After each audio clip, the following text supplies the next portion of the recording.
All right, everybody, welcome back to the Ben and Sway Show. Today we have a special guest with Tom. Thanks for joining us, Tom. Great to be here. Appreciate it. Back again. Yep. So we wanted to do a follow-up because Tom's actually already recently shot a Ben and Sway Show video. But before we could release it, Tom had a major announcement, like Tom always does. And so we need to have him on here to include it into the previous episodes. So let's talk about your announcement. Well, recently I joined Ignite Northwest as its CEO. Mm-hmm. And Ignite has been an organization that has been working with entrepreneurs for a number of years. They asked if I wanted to affiliate with them to really expand and unify all the things the resources that we're providing to entrepreneurs in Spokane. Many of the things that I've been doing over the last number of years, but now I'll have a more formal organization and some teams to help me really build out a broader platform for young companies and entrepreneurs in the region. Mm-hmm. So what really brought you to, because you're a busy man, a veteran in the venture capitalist world, and really respected in Spokane. So wow, you were way too kind. It's all the stuff I read online. Don't believe what you read.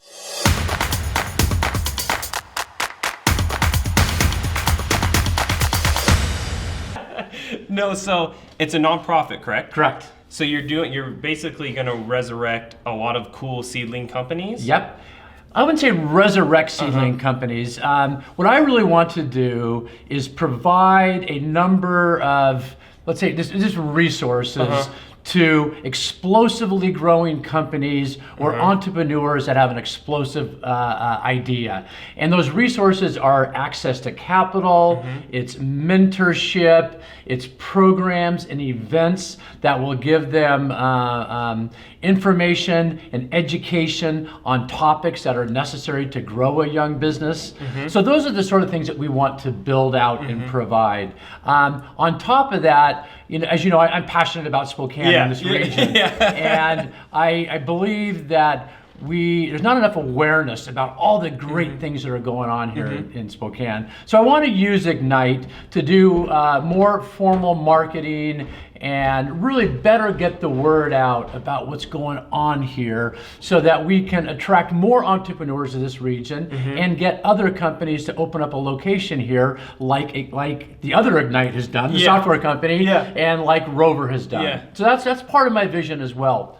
So you want to do also, so entrepreneurs, so you come in, you identify and help people with leadership, financial, all that stuff, but you also want to help with Spokane's essentially marketing or branding the city of Spokane. And I really believe Spokane is well situated for that. But we just need to get the word out and build more awareness for all the attributes that we have in this region that can be very helpful to entrepreneurs and startup companies. And this has been vital for you for a long time, right? Like this isn't anything new as far as getting Spokane. Spokane doesn't suck. Yeah. You were helping with that, right? Like that whole campaign. I can't take that. That was Derek Oliver, who was one of my employees at eTails. And Derek came up with it. I think it was brilliant. Absolutely brilliant. It's edgy and it's hip and I've had a long-standing belief that Spokane and the region here has been too humble, too quiet. A great example is about a couple months ago, there are 3 companies in Spokane that all raised more than $10 million. Hypersciences, Apana, and Risklens. And I went around Spokane to some of the business leaders and said, hey, can you name 3 companies in Spokane that just raised more than $10 million? Blank stare. Maybe they got one of them. And really, none of them were even covered in the local papers. We need to get that word out. And so you think Ignite Northwest, you'll be able to really do that by pulling all the city's resources and just the entrepreneur spirit that's been going around? I'm hoping so. It's not rocket science. You guys are marketing expert. It's not going to be, I don't think, all that difficult to through various channels of distribution to kind of get the word out and announce what we're doing and build awareness. So walk us through one last thing. Walk us through the process for. Are you identifying Northwest, Ignite Northwest, or are you guys identifying startups? Or do we go to you? Like if you're a startup, do we go to you? It goes both ways. I mean, Okay. this is a small town. Yeah. And if anybody is looking to raise money in this region, Yeah. it's pretty easy to find me. You kind of type in Angel Capital, Venture Capital Spokane, and my name will probably come up. So I get a lot of inbound inquiries. Through the Spokane Angel Alliance and the other things I'm affiliated with. I get a lot of referrals. I also will reach out to companies. I mean, I heard of a new company just last week, a company called, I'll pronounce it wrong, but spelled PIPL, based in Post Falls. They have like 50 employees. And so I reached out to them, and hopefully I can meet with the CEO in a couple of weeks. So I also keep my ears and eyes open for opportunities. So you're right down on the ground level. So what about reaching out? Do you email? Do you direct message? Do you use LinkedIn? What do you do? All the above. You do? All the above, yeah. Do you use Instagram? I do. I can't say I'm gifted at it, but I might enlist my millennial children to help me. But yeah, very cool. Maybe you can help me too. Yeah, we can. It's pretty simple.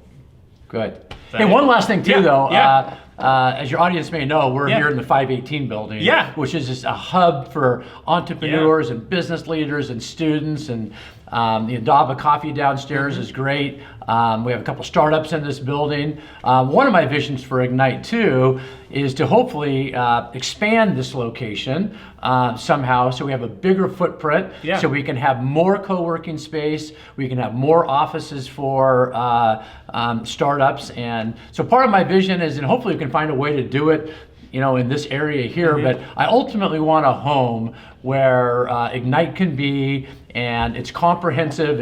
It's coffee like Indaba, and beer in the afternoon, and co-working space, and offices, and an event space. So that's part of my vision too. Very cool. No, it's very vibrant. The 518 building, almost instantly when you walk in, anytime we have guests here, we always have clients coming in and out. Every time they're like, whoa, this is a really, really cool place. And it is. It's a cool representation of what Spokane's becoming. Thanks to people like you. Well, it's all teamwork. Love what you guys are doing. And now we'll continue with our normal, previously planned episode. Well, here we are again with the Ben and Sway Show. We've got Tom Simpson here today. We're really privileged to have Tom. Tom does all kinds of stuff he's going to tell you about today within Spokane and around the region. So, Tom, thanks for coming on. Well, great to be here, Russ. Appreciate the opportunity. So, we've known each other for, I think, 3 years now. Somewhere along those lines. Getting to know each other. And one of the things I wanted to say as we start off here and tell a little story about when I first met you, I could tell that when we first met that you deal with a lot of people coming to you with ideas and business that really probably have no business being in business, because you cut right to the chase. And I was like, this guy is relentless. And I liked it because I knew I was up for the task. So, and then I remember one time, at first though, when you're getting to know people, I was like, I don't know if he's just an asshole or if he's really a good guy or what, because I didn't know your history. And then you said something to me, I think a couple years in, and you said, I really know that you're doing this stuff. And then our relationship's kind of evolved since then, because it's kind of like I felt like I passed a test. So anyway, that was always a fun thing to go through, and I think creates rapport over time. So Tom, why don't we start out with telling a little bit about who is Tom Simpson? Okay. Where are you from? What's your history? And then let's get into what you're doing today. Okay, I'll tell the story really quickly. From Spokane, went to Lewis and Clark High School, then went to the University of Washington. Didn't know that any other college existed because my parents went there, my four older brothers went there, and my grandparents went there. So went to the U of Dub, majored in accounting. I've always loved Spokane. Immediately came back to Spokane and worked for, back then, one of the big 8 accounting firms, Deloitte Haskins and Sells. I was all of the age of 21 years old. I was married, had a station wagon, had a dog, and was a CPA. About 2 years into that, it kind of dawned on me, life was going by a little too quickly. Maybe I was a little bit too serious. So I thought, what can I do to kind of have a little bit more fun, but not mess up my resume? So business school came to my mind. So I talked to people, and everyone said, hey, go to one of the top business schools. And the top one they said was Harvard. So I spent like 2 weeks, or not 2 weeks, like 2 months, putting together a very thorough application of the Harvard Business School. Sent it to them, and about a week later got a reject notice. And I felt defeated, but then someone said another great school is Wharton. So I spent about 2 hours repurposing the Harvard Business School application and sent it to Wharton, and 2 weeks later got an acceptance notice back. Apparently they needed someone with some geographic diversification, and they had nobody from Spokane. So anyway, left Deloitte, got my MBA at Wharton. After that, in my effort to get back to the West Coast, accepted a job with Dane Bosworth, which was an investment banking firm that had a presence in Seattle. And so I landed with them, which was a great opportunity because this is the late 80s, early 90s. Seattle was coming on the map as a tech hub. There were lots of IPOs and private financings, and I was mentored by a guy from Goldman Sachs. So that's where I got my real training in working with young companies and startups. Did that for about 9 years, but still wanted to come back to Spokane. Got a call from a leader in the community here, said, hey Tom, why don't you come back and take over this fledgling little angel fund we have in Spokane, called Spokane Capital Management. I said yes, I did it, moved back to Spokane. This is like 1995, and I took that basically fledgling little fund into a family of 3 venture funds over the next 5 years or so, with a total of about 170 million under management. Opened up an office in Seattle in Paul Allen's building, shared office space with Howard Schultz's venture fund, Mavron, and some other VC funds. And that was kind of just the late 90s, great period of time to be a venture capitalist. I think for a couple of years I was the largest VC investor in the state of Washington. Wow. Then the tech market crashed. Early 2000s, and it became not so much fun. And frankly, that was not a very pleasant time to be a VC. And I had some questions and challenges with the VC model. So I decided not to raise any more venture capital funds, to wind down what I had. And about that time, really didn't know what I was going to do next. And 2 opportunities availed themselves. One was to teach at Gonzaga in the Hogan program. I did that while I was teaching there. I met a young man, Josh Neblett. Together, he and I came up with an idea for a company called eTails, e-commerce company. We grew that from 0 to about 120 million in revenues over an 8-year time frame, and sold it a couple of years ago.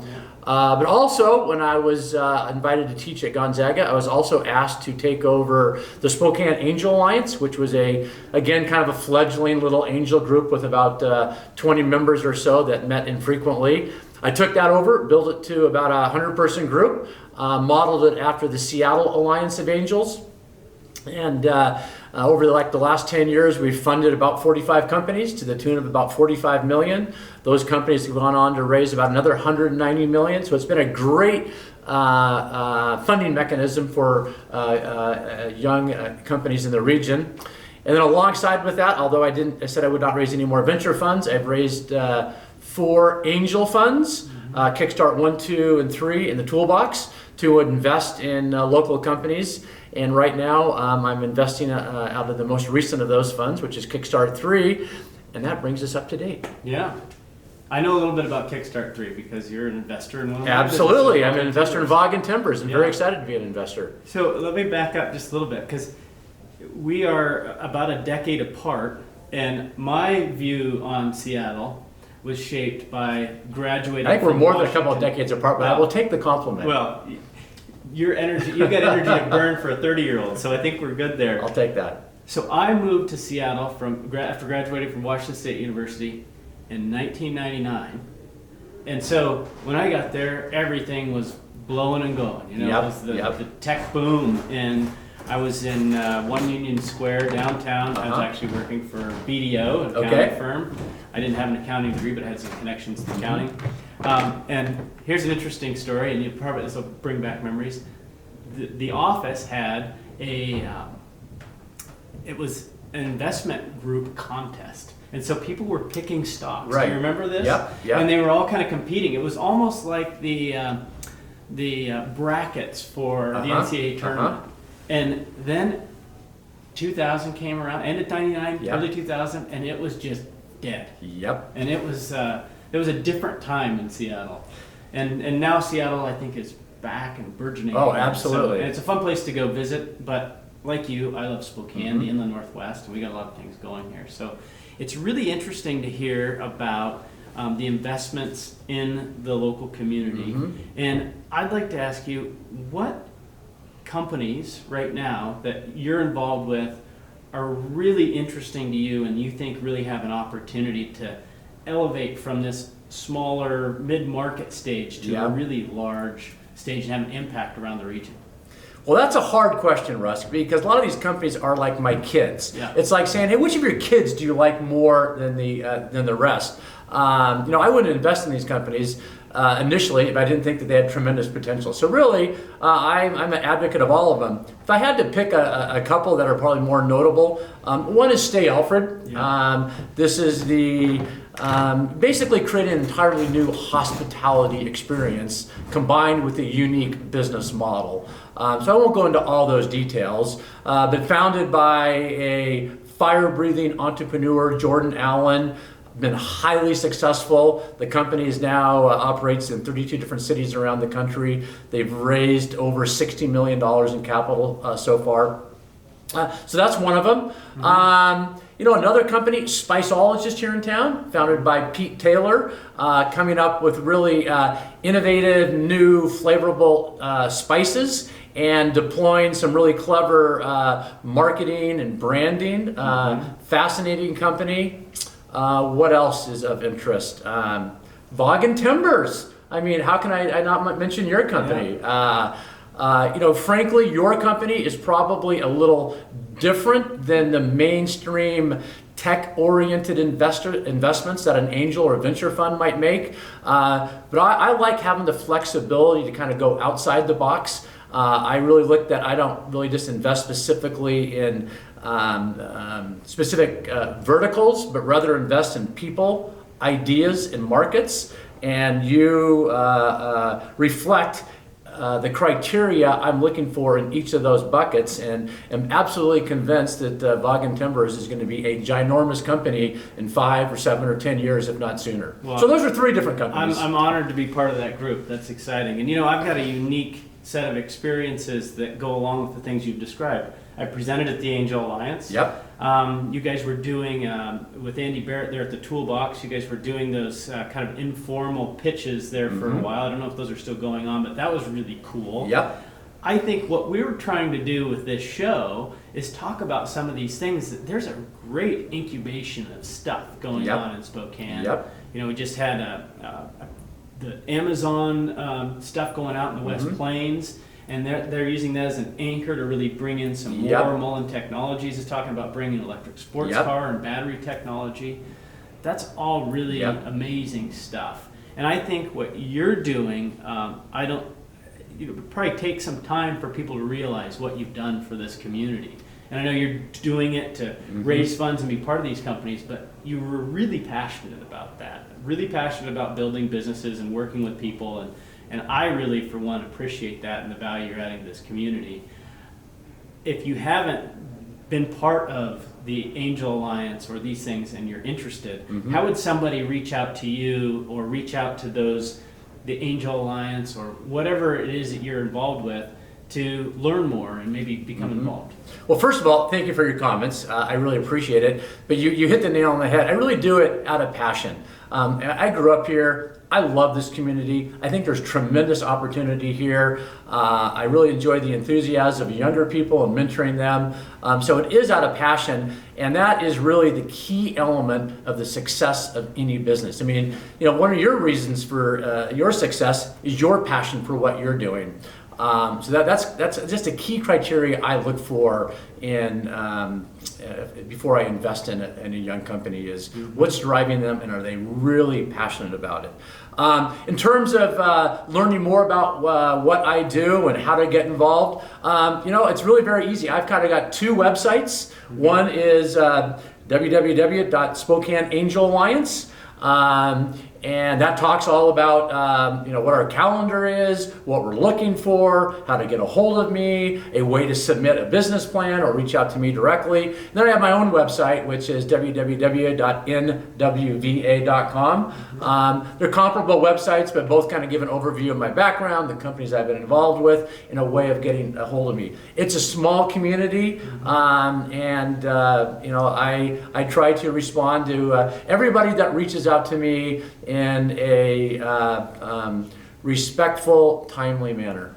I've found that you're very gracious with your time, but you're also very mindful that we're limited on time. So I think that people appreciate that. I want to respond earlier. You kind of opened this up by talking about the first time that we met, and you're going, holy cow, who is this guy?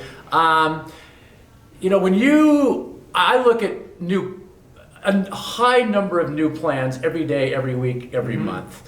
And I find that I learn more about a company based on how they answer a question versus what the answer to the question is. I want to see how well prepared you are.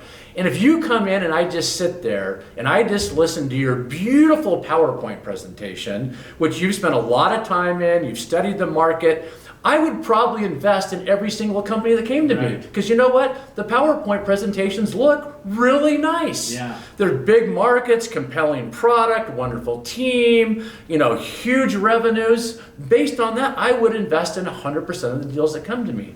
But what I want to assess is, how passionate are you about this? How well do you know your business? Have you thought about all the pitfalls in addition to all the opportunities? And the only way I can get that answer is if I turn around our first meeting and I throw away your PowerPoint presentation. I go, hey Russ, tell me about Vaagen Timbers. Why are you starting this company? What's the product? Who's the competitors? What's your revenues going to be in 5 years? What are your gross margins? How much are you raising? What's your team like? And if you sit there and go, can I get back to you? This is a bit like deja vu. I remember this. Yeah. But I want to see, can you talk on your feet? Because you know how difficult it is to be an entrepreneur all the things that go wrong on day one. And unless you are passionate about it and tenacious about it and willing to devote a lot of time and do the research and just grind on all the information you need, you're not going to succeed. So when I do that, I'm testing you. I think you touched on a word there that was in my mind as you're talking, and that is grind. I think as an entrepreneur, you need to find somebody, or if you are an entrepreneur, you've got to, if you're not already, you've got to fall in love with the grind. Yep. Because that's what it is. It's not this, we're going to make millions of dollars, because that's fleeting. Right. You love the grind, so you see these people that are super successful, and they kind of go off the radar for a little bit. Next thing you know, they're involved with something else. It's because they're in love with that grind and the deal flow and everything that goes with that. So that's, I find that fascinating. Are you still doing the Angel Alliance meetups and presentations, and when do those take place? The Angel Alliance, we meet 6 times a year, kind of 4 times before summer and then 2 times in the fall. Next one is June 12th, and it's not open to the public because it's a membership-based organization, but if someone wants to be my guest at one of the meetings or present, again, just reach out to me through the Spokane Angel Alliance website. That's really cool. And I just am always amazed at all the new things I learn about what's going on in the Spokane region. And I think Mayor Condon has done a really good job fostering that. Absolutely. And Charlie Wolf, who's been working with him over there, they've done some really cool things about comparing your investment dollars and how much of your initial capital raise would be spent doing the same things if you were in Silicon Valley, Seattle, and Spokane. And I think Spokane's very compelling for that reason. It's very compelling. Because I think your dollars, it's a run out, right? You've got to be able to get your company off the ground in order to start getting the revenue and ultimately profitability. But it's really also more than just the dollars, though. If I look at a number of companies in Seattle or the Bay Area, when they're trying to attract or retain the best talent, really their only way to do it is on compensation. But if they can go to a certain base or a certain functional area that they're recruiting for and say, in addition to meeting your compensation needs, if you'd like, we also have this office in Spokane. So we can not only meet what you potentially want for compensation, but a quality of life or a balanced lifestyle is also important. They can start competing on that basis too and say, hey, we've got an operation in Spokane. And I think particularly millennials are increasingly saying, hey, I want more than just top dollar and options and all that. And Spokane really helps check the box that come to Spokane with the lakes and the mountains and everything that else is going on here. Having a base in Spokane offers additional value to your employees. And we're seeing it in companies like Rover.com that has opened up in Spokane, Ignite from California, and really a handful of other businesses that are in discussion now about opening up offices over here.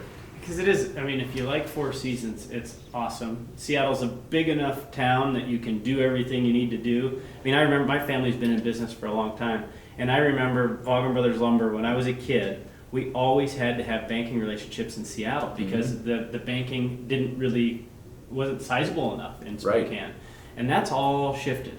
And Spokane's got a great airport that you can show up pretty late to, actually, as opposed to Seattle when you never know how long the lines are going to be. So there's a lot of reasons that people can be here. And I think now that the flights are always changing, but you can go east and west and south pretty easy from here. I think that's compelling as well.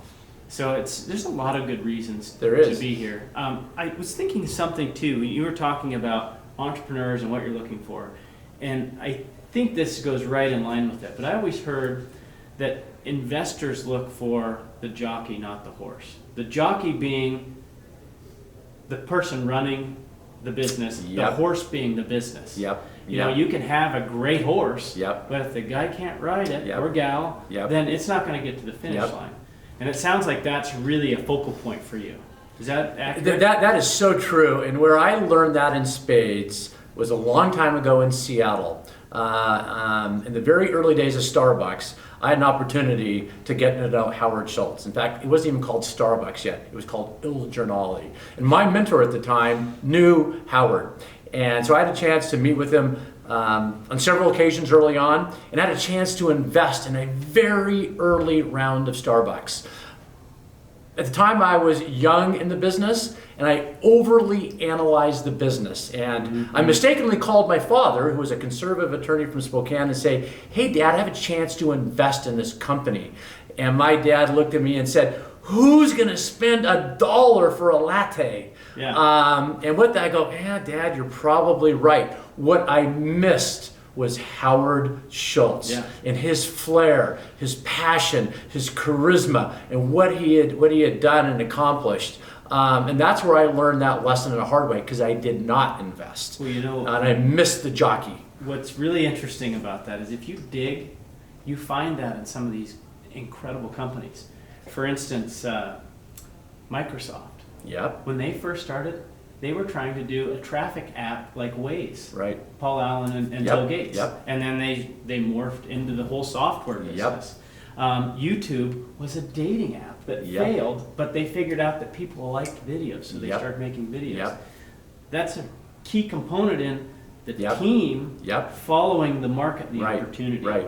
And I think that it's a double-edged sword. You can have people chasing shiny objects and never getting anything done, but you have to be able to see things, and you have to be able to read the tea leaves and then go and act on it. So I've heard that a long time ago, and it's been fascinating to watch because it's so true. And that story about Howard Schultz is fascinating, because if it was coffee or if it was an internet startup or a real estate company, betting on Howard Schultz is probably a good idea. And that's where early stage investing really becomes way more of an art than a science. Because in an early stage, when a company either has no revenues or nominal revenues, trying to do factual due diligence on the nature of the product or the market, that's difficult because it's all new. All you can really try to do is assess the character of the individual. And frankly, that's why I invested in you. I could tell quickly. You knew this business inside and out. You were passionate for it. You'd done your homework. And I invested solely because of you.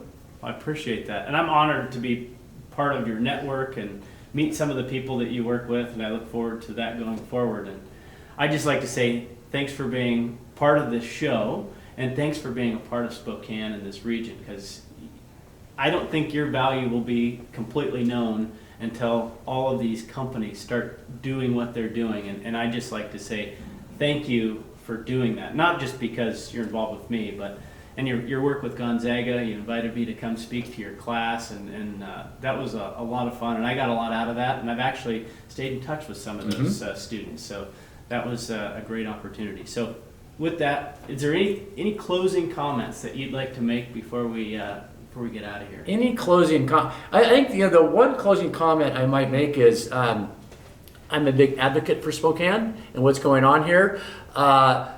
But there's a lot going on in this community that people just aren't aware of. Mm-hmm. And so one of the first steps, if we're going to turn Spokane into kind of in the book, The Third Wave by Steve Case, he talks about all these labor and real estate constrained cities like Seattle and the Bay Area,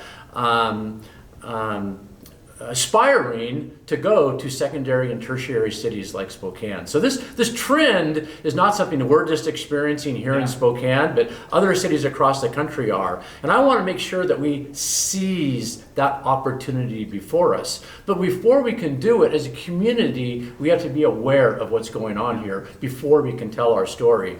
In the last month, 3 companies in Spokane have raised over $10 million in financing. And my guess is the average kind of business leader in Spokane or entrepreneur couldn't name those 3 companies. But to me, it just telegraphs there's really a lot of great stuff going on here in town. And those companies are Risklands raised $20 million, Apana raised $11 million, and Hypersciences raised $10 million. That's awesome. Proud to be a first stage investor in all 3 of those companies, but that just really telegraphs what's going on here in town, and we need to have awareness to that to help leverage it and go forward and compete with the other companies around the other cities around the country that also want to attract those Seattle and Silicon Valley area companies into their city. Yeah, there's a great vibe going on, and we happen to be in a great little space here at 518 West Riverside with a Daba Coffee and all that. There's a hub of these places where you're seeing entrepreneurial spirit and people in business meeting and going on. And I've been around Spokane long enough to know that hasn't always been the case. Yep. And it's really cool to see this thing burgeoning and start to flourish. So agreed. I'd just like to say thanks again, Tom. Appreciate having you on the show. Well, thank you for the opportunity. Very much appreciate it, Russ. Thanks.